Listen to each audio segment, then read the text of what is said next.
Welcome to Accelerate OC, the only show focused on the people leading innovation in Orange County.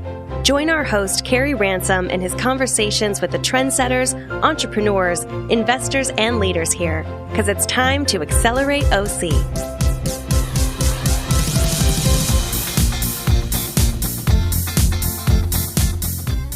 Welcome to Accelerate OC. I am Kerry Ransom, and we are, for the first time in Accelerate OC's history, we are live on Zoom for the first time.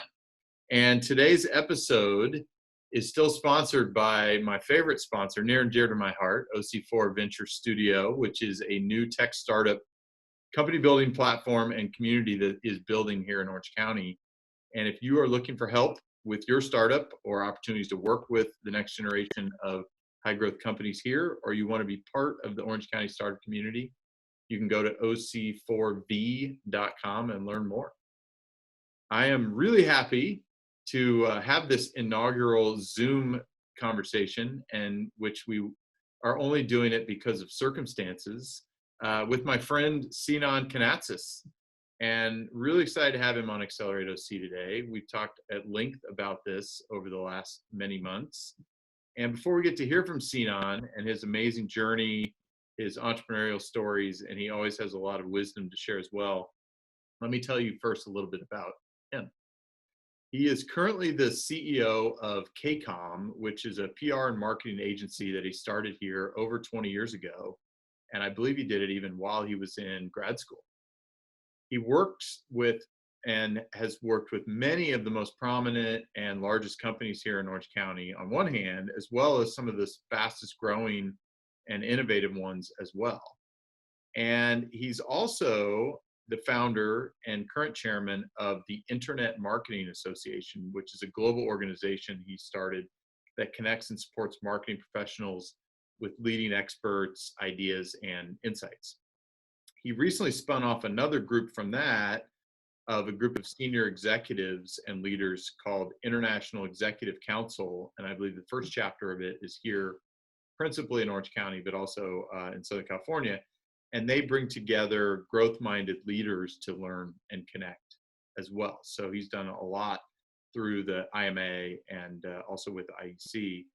He's been awarded many times over the years. He was named a 40 under 40 leader, a featured entrepreneur of the year by OC Metro Magazine. A couple years ago, he was knighted by a prince in the Royal House of Savoy for his philanthropic involvement. So maybe we'll have a chance to learn a little bit more about that today. Last year, he received, I think, what he probably considers the greatest honor thus far in his life, which was the Ellis Island Medal of Honor for his work in nonprofit, PR, and marketing. And it's an award that others like Dr. Oz and even former Google CEO Eric Schmidt have also received. A really, really high honor. He's active at both Chapman here as well as the Pepperdine Business School. And really, you know, Sinan and I connected, I think, at the deepest level because we're kindred spirits. We're both huge cheerleaders for Orange County and really trying to inspire others to get more involved and give back here. We always have great conversations, and I think we both love to celebrate the amazing people here in our local community. Sinan, thank you so much for joining me on Accelerate OC today. Of course. Thank you, Kerry. When you invited me, I immediately accepted. I had so much to share, so excited to talk about the entrepreneurial journey. And then, of course, an unprecedented circumstances hit not just Orange County, but the world. So today, St. Patrick's Day 2020, it's tough, it's real. I'm in the people business, and people are going through major inconvenience, major humanitarian health crisis, and we're sitting right in the center of that here as leaders in Orange County. And hopefully today we can talk a little bit about that, some of the things that we're doing to be mindful of everything going on, as well as some of the changes that the business world is making across lots of enterprises, small to mid-sized businesses, nonprofits, education, how they're moving into platforms like the one you're interviewing me on right now to collaborate and continue the heartbeat of what is America's economy. So thank you for having me on your show. I wish it was a more uplifting day. I'm usually hard to contain because my energy levels are always firing on all cylinders. But really, this has been a week of retreat and perspective and really ways that we can help our communities here locally as well as nationally. But thank you for having me. Yes, great to have you here. And yeah, I think it is a time to reflect in one hand and find that right perspective. As one of my good friends here says, he sort of checks the boxes, says, if I have my health, if I have food on the table and I have a roof over my head, then everything else is pretty much gravy. And I think, at times it's hard for us to remember that when we're so ambitious in all the pursuits that we have. So let's get to the starting line. And I think one of the things that it was clear in the intro that I gave, you are really busy. And, I just was talking about the ambition. I know we both have a lot of ambition to really enact and drive positive change and positive growth in the world. So how do you do so many things at the same time? I think that's something that many people just don't do well, or they struggle with. How do you manage to do that? I think, going back to Chapman University when I was doing my undergrad and master's, there were a lot of associations and groups that I joined. Again, just dates back to that energy level that I was born with, to where I just wanted to do and taste as many opportunities as possible, whether that was the ski club or running for the House of Representatives or running for student body president. There was always this ambition that was born inside me. And Chapman, just like any university, really gives you the opportunity to try, fail, and rebuild. Well, in the real world, you don't really have that. If you fail, that could be dragged with you for the rest of your life. And I would say that time management really comes into it, and delegation. I heard about delegation first from my doctor, which I think I was like age 27 getting a physical. And he said, look, you're not going to live to 40 if you continue doing all this yourself. That's all it took to put the shock to me. I'm 45 now. So I'm glad I took his advice, because delegating and hiring people, be it contractors or full-time employees, really helped.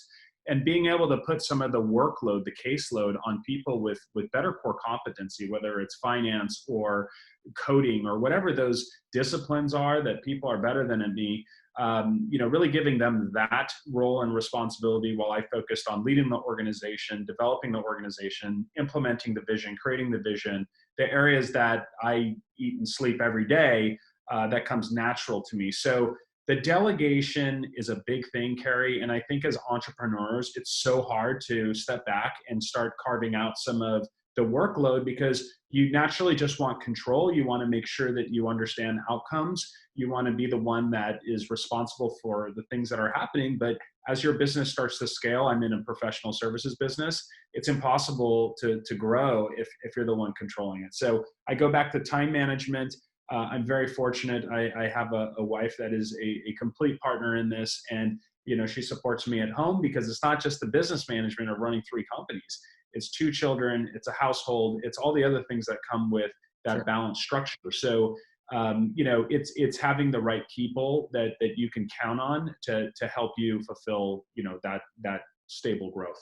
Yeah, that totally makes sense. One of the jokes, I don't know if it's a joke, I try to remember its reality, as I say to most people, I've realized after all these years that I'm actually not good at anything. And therefore, if I'm good at anything, really, it's at finding people who are good at things to help do those things for me. Because Absolutely. so I think that, I take that delegation thing to heart, even though I do often sign myself up for more than I can handle. We're in this really interesting time, as you spoke to, and particularly in a world where people still need to move forward. They need to make a living. They need to put food on the table, keep that roof over their head. And, some of that comes down to how do they get their little slice of the market conversation. And I feel like we every time I feel like some topic has consumed media attention beyond my greatest imagination, something bigger comes along. And I feel like this, at least in my lifetime, is the biggest consumer of media that I've ever seen. How do you, as a person who's fighting for media attention for your clients with PR and marketing initiatives every day. How do you counsel them through a situation like this? Right. So I've had 25 years of career under my belt. So having lived through the year 2000, which is when the world was supposed to come to an end, when computers were going to freeze up the world, banking institutions and such. And that was a quick blip and we bounced back. Then we had 9/11, which was my birthday, ironically, but a day that I'll never forget because of the impact and ripple effect that took place. This was as internet was just being born. I think Netscape was at version 2. Microsoft just entered in with the Explorer browser. So this is very early days of the internet medium. But that's one that I remember that is very, very consistent with some of the dynamics happening today.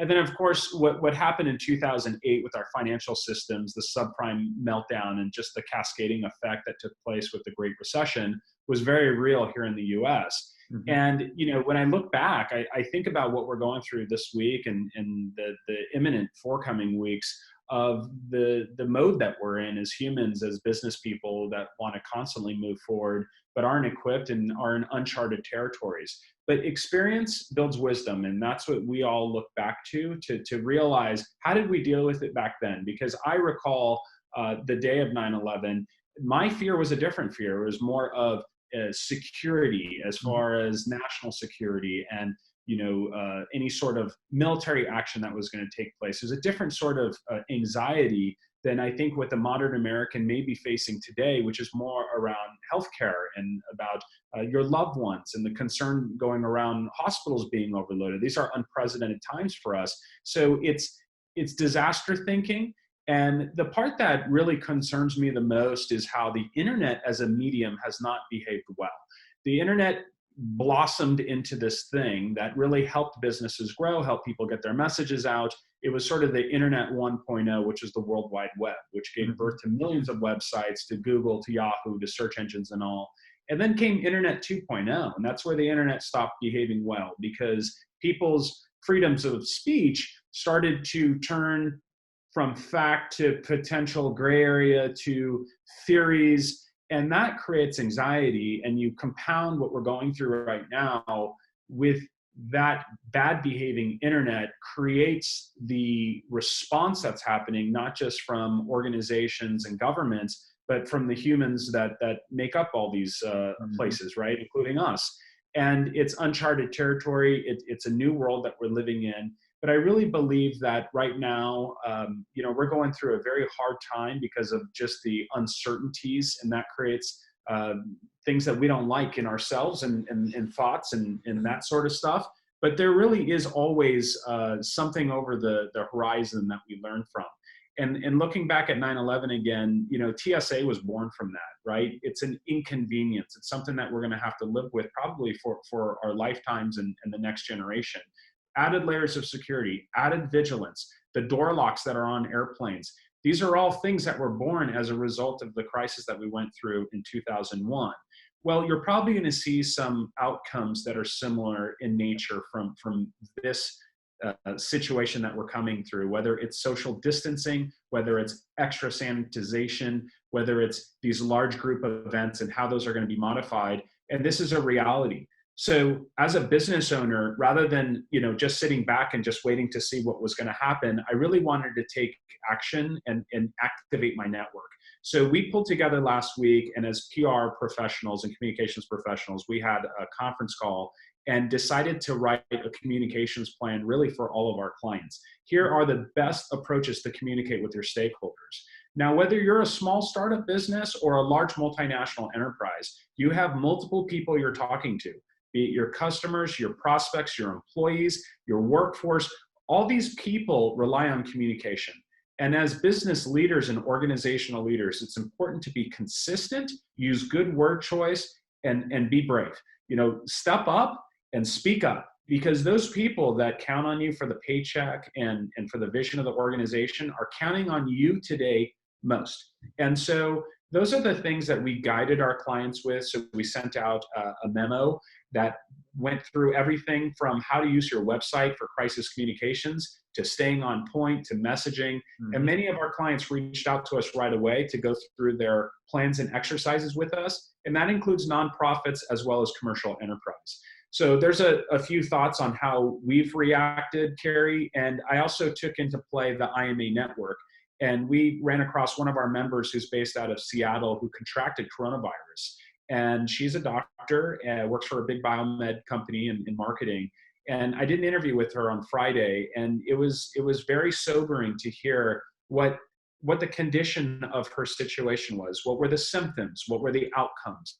How she didn't have to go to the hospital, and now that she's tested negative twice, she's now able to return back to community. So that's information I wanted to share. I have a couple more interviews coming up, one with Dr. Oz, who's a great colleague and friend of ours, as well as a gentleman who owns the largest portfolio of ed tech companies. And he just moved down here to Southern California. So to really talk about collaboration, what we're on right now, I'm sad to be your inaugural guest on Zoom, but the reality is this is where business is going to move for the next several weeks, months, as this coronavirus plays out. And these platforms are very real, not just for business, but for education. Today was the first day our children stayed at home, I'm sure much like yours, where, my wife has become a teacher now. Yeah, mine is. Yeah, well, there you go. She's going to start teaching kindergartners tomorrow via Zoom. So tell me about your wife. And so she's a teacher, and now she's going to be teaching the kindergarten class through Zoom? Starting tomorrow. Wow. So, yeah, brave new world. Well, you think about Eric Yang, I believe that's his name, the founder and CEO of Zoom. And right now, beyond just a innovative company and a wildly successful entrepreneur, in many ways, he's creating business continuity for this dilemma that we're in. The one thing I'm really happy to say is that I'm seeing a lot of businesses, a lot of my clients step up and really think about their employees first, think about their communities, think about the senior citizens. And I've seen so much philanthropy and goodwill, in addition to panic shopping and those things that we read about on social media. But as I had mentioned, there's this bad behaving internet, but on the other side of that, there's a really good humanitarian outcome to this. And those are the stories that I'm focused on and exploiting to my network, is to really focus on the positive and to hear the outcome stories, That's right. Well, I mean, there are a couple, I think, related to, what we're doing. We've been really ramping up local community events around startups here around OC4. And obviously we've had to cancel a number of those, but we instead have doubled up and said, we're just going to do more and make them virtual and give people more opportunities to connect and engage, because so many other people are canceling events that those human connect points that we absolutely need are falling away. And it's already really lonely to be a startup founder and an entrepreneur, as you know well, that we need to really, extend that hand and extend the community as best we can. So, we're going to experiment with a bunch, and I'm sure some will work better than others, but we feel like, our role at this point is, to your point, is to be proactive and be courageous and really try to be there in service to others. So I think those are opportunities I've seen. I had a friend of mine who's got a telemedicine startup who's seen incredible demand in just the last week. And, he raised capital for it in less than 2 hours yesterday by just letting people know what was going on. Because, to any scenario like this, there are going to be some beneficiaries. And I think a lot of physicians are realizing that telemedicine isn't a luxury. It's now a absolute necessity and reality of probably not just now, but their future. And so, while these sort of tools and businesses are definitely going to benefit, my concern and focus is really on the mainstream, Main Street business, right? So the restaurants, the bars, the movie theaters, where our mainstream workforce is employed. A lot of people live paycheck to paycheck. The cost of living is very real for folks. Particularly here. Yeah. And to see our government's response, to see, our administration and folks in local communities all stepping in, trying to figure this out. I think we have a lot of smart business people that are trying to figure this out, not just how to create a vaccine and deploy it, but how to get these people back to work. Because the last thing we want is a hibernation period, because as people go to rest, it's really hard to wake up, right? Like you wake up in a different way. So that business continuity is really important. And for those that are being displaced right now, really trying to find an opportunity for them around some of these collaborative technologies or areas that we can put immediate part-time employment are things where I'm trying to put my time and attention as to how we can help this generation that is facing crisis and really uplift them. And you look at like the K through 12 right now, this has never happened before, where you have millions of children that are now being taught by their parents, that are being taught by folks like your wife, collaborating. I mean, kindergartners, that's very interesting. Yes, I have a preschooler that's also, getting it through online, and that's interesting. And what would be interesting, Carrie, is to see how much more productive people are working from home. So I think homeschooling is a separate discussion, but in professional services like mine, companies like Salesforce, Microsoft, those that are now all working from home, I almost wonder if these workforces are more efficient that way because they're in their own work environments. That's how we work in our agency is we work from home, and then a few days a week we go into our office and we meet. So it's very interesting to see the shift going on, but I think people will start adapting to it. Oh, for sure. For sure. And I think there are certainly a number of companies that have been doing full remote for a long time, and they have in their mind a belief that they get a great advantage from that. Right. So I think the measurement of this and the long-term changes, I think some of these are going to be, call it the genie in the bottle sort of scenarios where it's going to be hard to put them back, certainly to put them back entirely. So yeah, that'll be fascinating.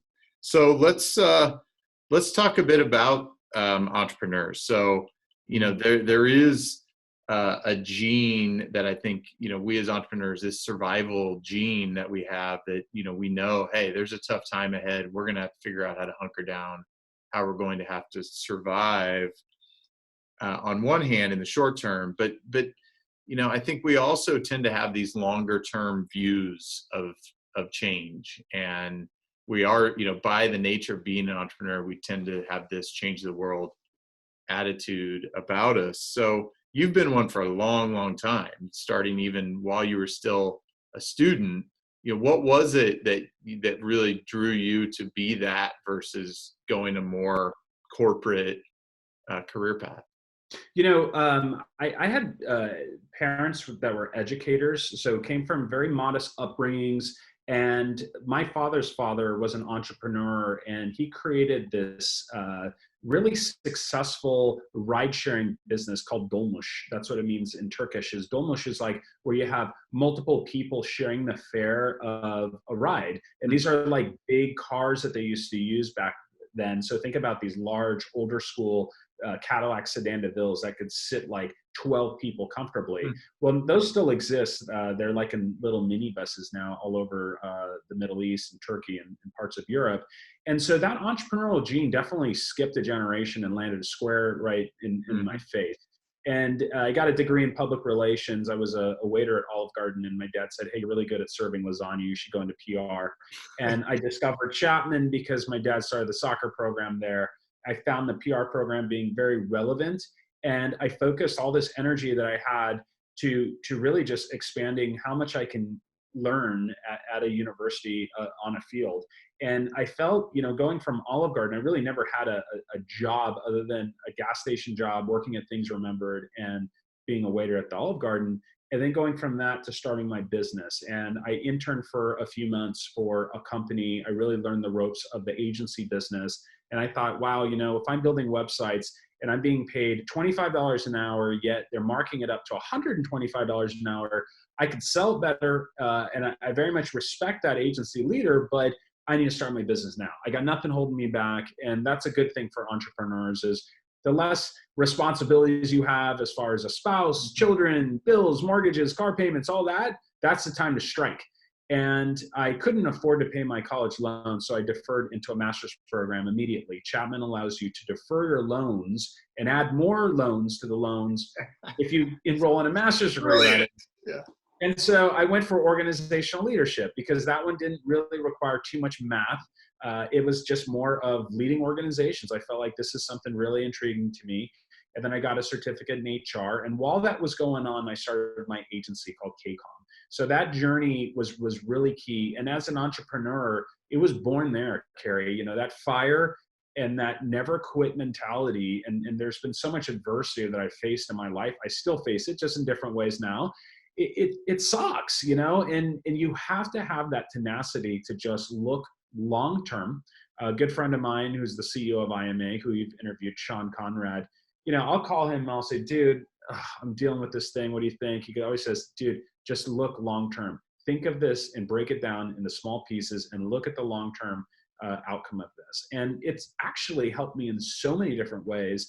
And as an entrepreneur, you know, Carrie, you know, I wouldn't say I'm successful. Some people say that, but success doesn't come easy, right? Success comes from failure and being able to stomach when you're getting hit as hard as possible by a bat, and being able to stand up the next day and start your day again. And all the people that count on you, you got to be positive. I always think of like how Jimmy Fallon and Johnny Carson and how these awesome Tonight Show, you know, these guys have shitty days, you know it, right? And it's like, how do they get up on stage and just stomach that horrible day they had, and then they go to it? Right now, what we're dealing with is the biggest crisis of all of our lives. I mean, no matter how you look at it, we're all going to go through this.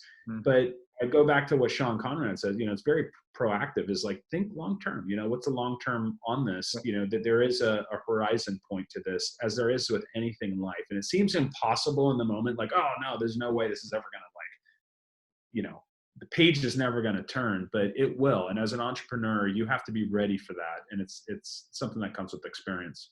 That's right. So let's talk a little bit about IMA. So when you started the Internet Marketing Association, I mean, even as you were saying earlier, like the idea of the internet was still very nascent. It was still very early 1.0. What was it that you saw that led you to say, you know, there's something here. This is going to be a key part of marketing, and led you to create that? Right. So there were a lot of professional associations that would invite me to come talk on the topics of marketing, PR, events, that sort of thing, the internet. And I was really surprised that I was like the best speaker they could get, because there's a lot more intelligent people on the topic, right? So I'm thinking, I'm always surprised anytime I get asked to speak on anything. Right? Like being on your show. Well, okay, maybe I should be on your show, but I'm just saying, like, back then I was like 19, 20 years old. I'm thinking, really? Like, there's people that work at Microsoft or Yahoo, but it was great because I was that B person, right? That call Sinan if we don't have a speaker. And I love speaking. One of the things my dad recommended, this is good for your entrepreneurs, is Toastmasters. Sure. Toastmasters changed my life. At first, I thought it was a beer drinking club, so I was super excited, but it's anything but that, right? It teaches you how to speak, and it teaches you, you know, on your feet. You could ask me any question. I could probably come back with a response. If I don't, I know how to tell you when I'm going to get back to you with that response. So it's almost like media training. Yes. And because I was able to speak like that, Carrie, and go into these associations and do these speeches, I thought, you know what? All these associations charge local dues and national dues. And it's kind of the same thing. You go to a hotel, a ballroom, you get served a chicken dinner or lunch, and you get content by one vendor like myself that's really just there to try and drive up as much business as they can. They call it thought leadership, right? So I thought, you know what? I'm going to start my own association. There's the Direct Marketing Association, Business Marketing Association, American Marketing Association, all these associations, but they're all the same. Local dues, national dues. So about 20 years ago, I came up with the name Internet Marketing Association. I trademarked it. I was stoked that it was available. I knew we could build something because this community of leaders were starting to emerge around my business, and just people I was meeting from universities I'd speak at to conferences.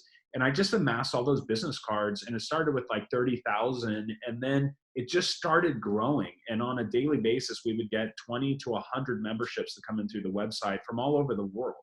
So the IMA has grown We have a professional CRM. We have a virtual training program. And now we're noticing several people are coming onto the program.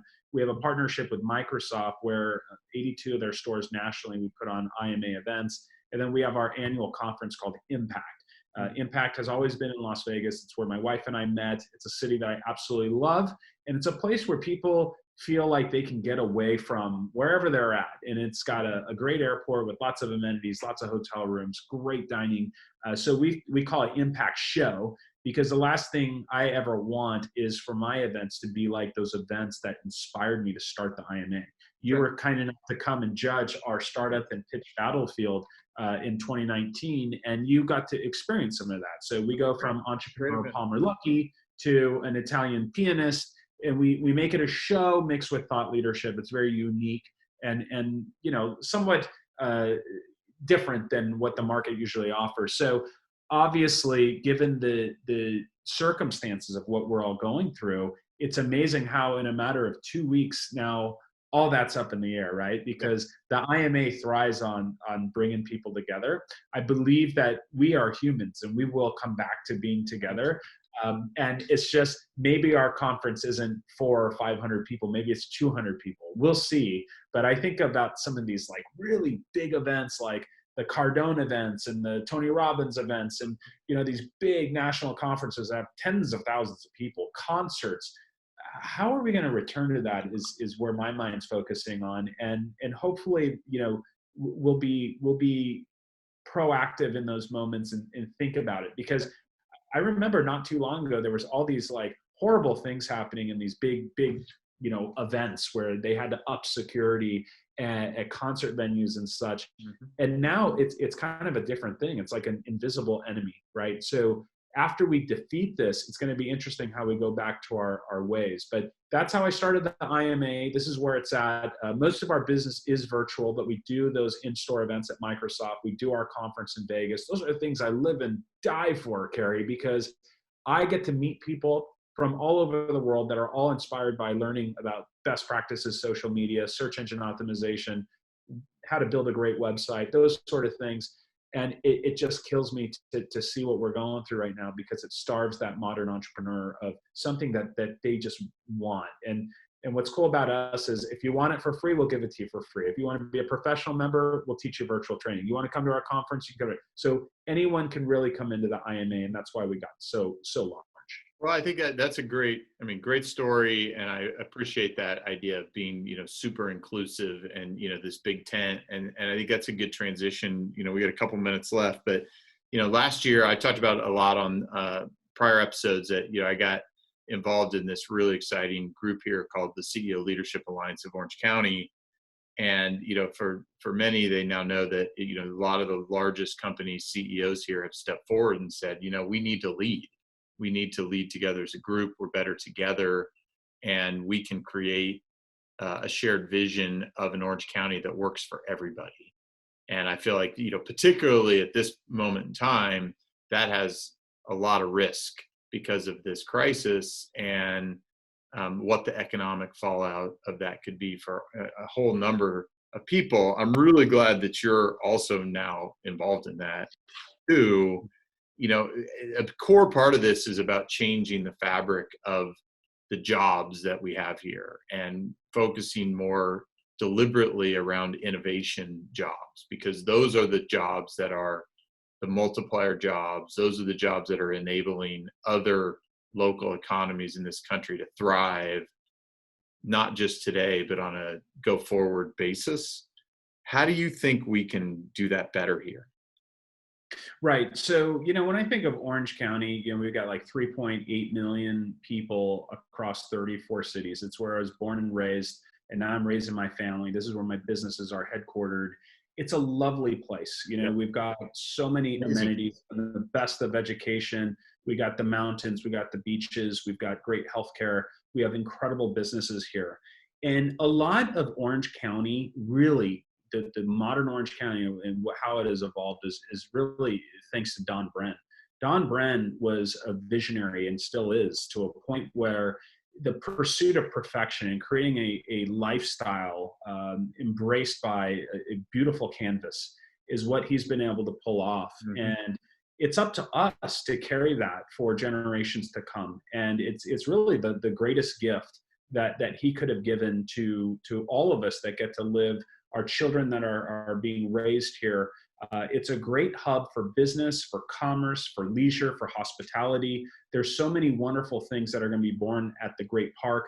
I mean, it's just a wonderful adult entertainment venue, right? I mean, it's got a little bit of everything that we can have access to, from Disneyland to the beaches and all. So it's not really tough to sell Orange County. I have colleagues like Palmer Luckey and yourself that feel equally passionate.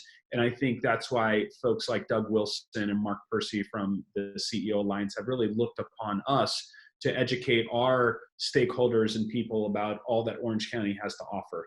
And I think around this movement, Orange County either becomes a lot like a retirement community, yes, or it becomes a thriving metropolis. And I think it's going to be the latter. I really believe that this is going to be a cross between some of the most beautiful beaches in Miami to the Silicon Valley. You look at some of the businesses here, yeah, they're not tech, but they're AI, they're machine learning, they're fintech. How I met you was from our mutual friend, of course, who's a fintech entrepreneur.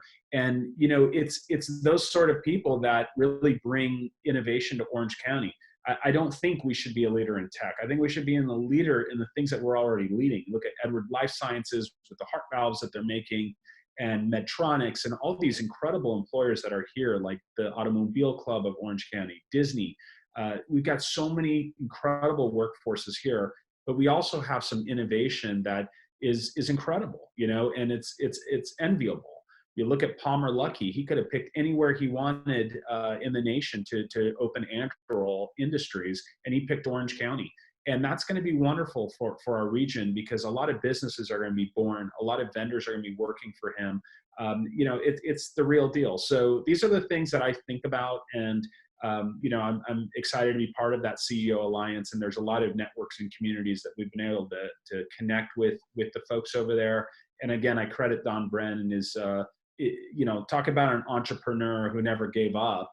Yep. This is the outcome that you get. You know, look at the infrastructure that's created here, the transportation, OCTA, the municipalities, how well our governments work.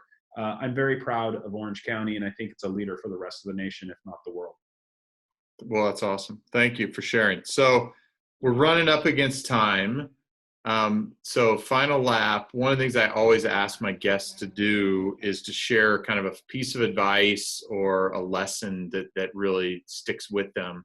So as you think about other entrepreneurs here, which could be they're already underway, or maybe folks who are thinking about, how do I create that innovative startup of the future here in Orange County? What thoughts or advice do you have for them?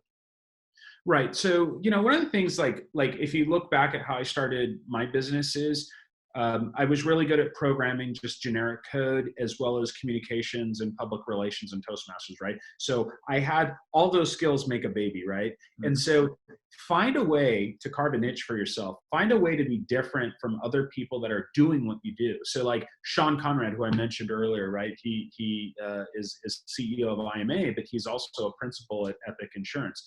The guy is incredibly athletic. He's incredibly health conscious. And those are the things that he's been able to adapt into his own thought leadership. So, you know, it makes him more relevant and more interesting for me to want to do business with him. So whatever it is about Carrie Ransom, or whatever it is about Sinan or Brenda or John or Melinda or whatever, expose that inner thought leadership, expose your lifestyle and who you are.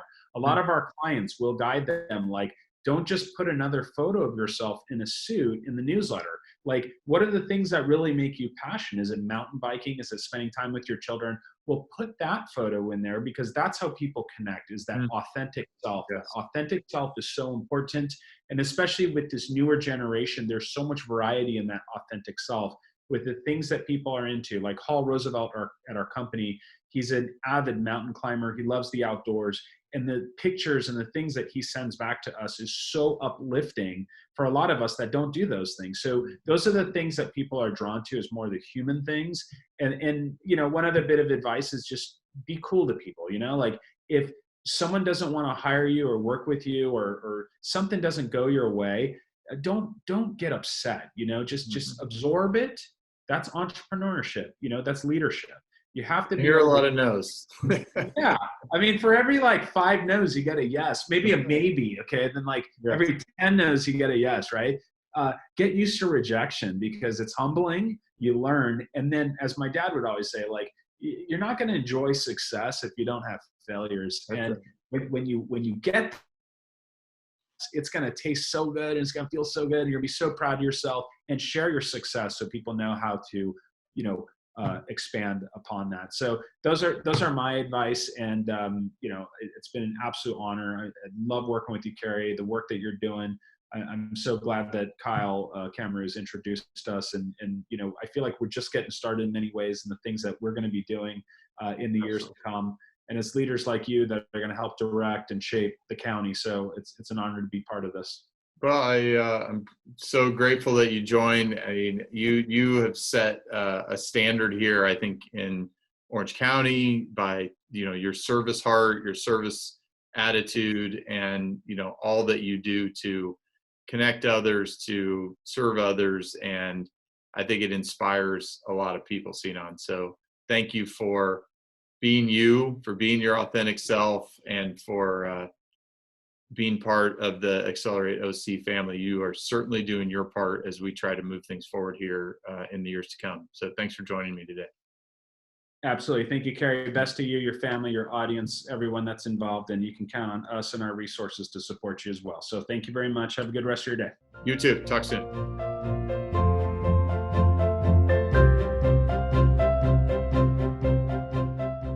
You've just listened to Accelerate OC. Join our live recordings every Tuesday morning at accelerateoc.com, or listen, like, and share anytime from your favorite podcast spot. Let's accelerate OC together.